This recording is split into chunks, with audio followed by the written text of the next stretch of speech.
Okay, so chapter 2, we're moving right along. A lot of different things we're going to cover today in chapter 2, and a lot of great stuff to learn. Are you ready, Fred? Yeah, I'm ready. All right, good. So let's talk about some early ideas that they had about the atom. All right. The word atom comes from this word atomos, which is Greek for indivisible. So there was a philosophy that um, things could not be divided. And when they got really, really small, this indivisible thing was called an atom. So, for example, if you took a piece of paper and you cut it in half, you just have two pieces of paper, right? And if you kept cutting it in half, smaller and smaller and smaller, you get a really tiny piece of paper. And the question was, and these weren't really necessarily chemists or scientists, they were more philosophers. But the question was, would there be a point that when you cut it in half, you would no longer have paper? You'd have something else, right?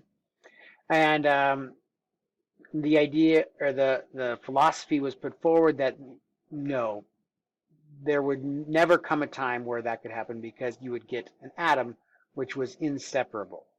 Okay, so this was an early idea, and it was held on to for a very long time. And part of this atomic theory, Dalton kind of adopted this atomic theory, identified these things called atoms, which could rearrange but could not be broken down or destroyed. Now, we see that atoms can be broken apart, but for chemistry, we don't talk about much. We don't talk much about the atoms actually breaking apart. What we're interested in is in atoms rearranging, okay? Compounds changing. So if we have a compound like sodium chloride, chemical formula NaCl, one sodium and one chloride, right? Um, that means that the ratio is 1 to 1, one sodium for every one chloride ion, right? That's the atomic ratio of the atoms within that compound. Now, some of the early laws that they began to recognize were like the law of conservation of mass. All right, it took them a while. It took them a while because oftentimes in reactions, gases like oxygen gas or carbon dioxide are hard to account for, but eventually they realized that we are not gaining or losing mass when we perform chemical reactions. Okay? So, for example, if I take 9 grams of water and I decompose it into its constituents, which are hydrogen and oxygen, I get 1 gram of hydrogen and 8 grams of oxygen, which add up to the 9 grams of water that I started with. Okay? Does that make sense? Yeah, that makes sense. Do you have any questions about that? Well, I thought the chemical formula was H2O. Oh, you mean like two hydrogens for every oxygen. Why aren't we getting a ratio of 2 to 1 here as opposed to 1 to 8 that we're showing here? Yeah, Well, this isn't two atoms of hydrogen for every atom of oxygen, right? This is how much mass, right? That's different because oxygen has a different mass than hydrogen.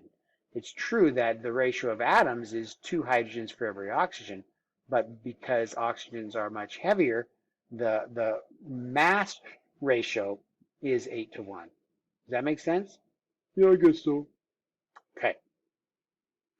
Um, so here's a question. Using this law of conservation of mass, we can look at something like magnesium burning in the presence of oxygen to form magnesium oxide. And we can identify how much oxygen must have been consumed based on the comparison between how much magnesium we start with, the mass of magnesium, and the mass of magnesium oxygen we end up with. Okay? Why don't you push, everybody at home, why don't you push pause, read this question, see if you can figure out what the answer is, and then we'll come back together and do it together. Okay, hopefully you pushed pause and you had a chance to take a look at it. Fred, you want to help us out here? I think this is easy. I'm not positive, but I think I got it. If you just take the mass of magnesium oxide minus the magnesium, the rest must be oxygen. That's right. Very good. So we just have our 28 minus our 16.88, and then the result is 11.12, and that must have been the mass of the oxygen. Conservation of mass, right? Yeah. Okay, so another law that people began to recognize, scientists began to recognize, is the law of definite proportions. So as I mentioned, if I take 9 grams of water, decompose it into hydrogen and oxygen, I get 1 gram of hydrogen and 8 grams of oxygen. If I take twice as much water, then I just get twice as much hydrogen and twice as much oxygen, right? It's the same ratio of the masses of hydrogen and oxygen that will come from the process of decomposing water, right? Another way of thinking of this in terms of the number of atoms, right? If I take, let's say, 5 water molecules and break it down into its constituents, hydrogens and oxygens, how many hydrogen atoms am I going to be able to get? What do you think, Fred?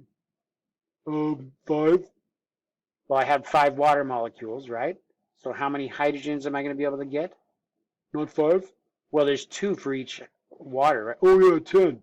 That's right, 10 hydrogens, right? And how many oxygens? That's 5, right? That's right. And I'd have 5 oxygens. Okay? So in terms of atoms, if I had 5 water molecules, I'd get 10 hydrogens and 5 oxygens. If I had 20 water molecules, right, I wouldn't get a different ratio. I'd still get the same ratio because of the law of definite proportion, right? I'd get 40 hydrogens here and 20 oxygens there. Okay, law of definite proportions. So here's an example of a question.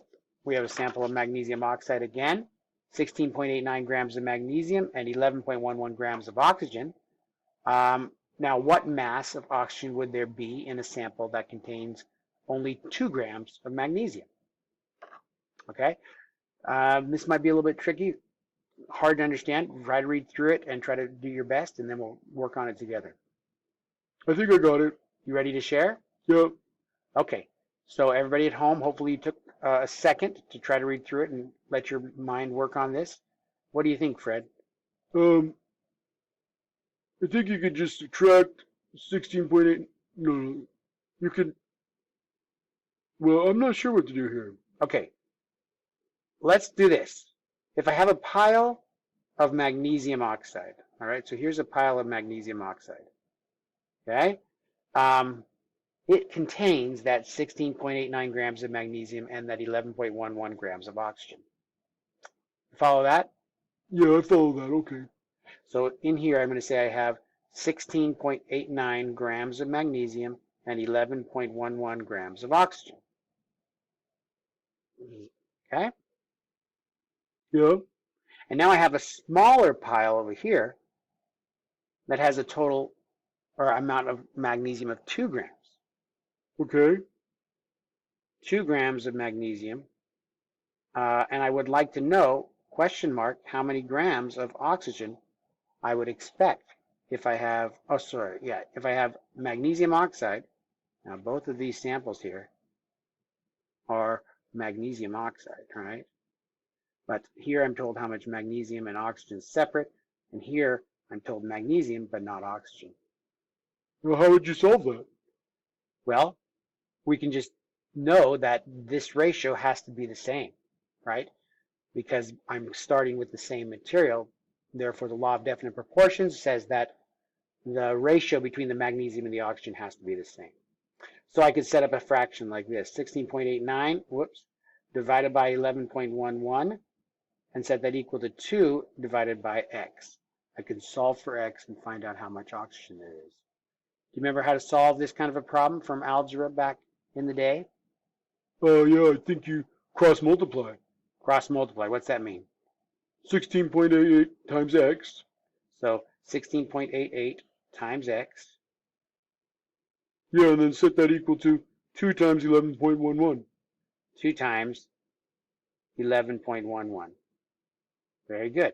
So my 2 times 11.11 divided by the 16.89 will give me x of 1.32. All right, do that in your calculator. Make sure you can get that to, say, 1.32 grams of oxygen. Push pause now if you haven't quite got it. All right, the law of multiple proportions. Now, definite proportions. Now, there's also a law called the law of multiple proportions, which states that, yes, if you combine 2 chemicals the same way every time, they'll always combine in the same ratios. But if you combine them together slightly differently, then you might find that they come together in different ratios. So for example, if I combine sulfur and oxygen together, at certain temperatures, I might get sulfur dioxide, but at other temperatures and pressures, I might get sulfur trioxide. Okay?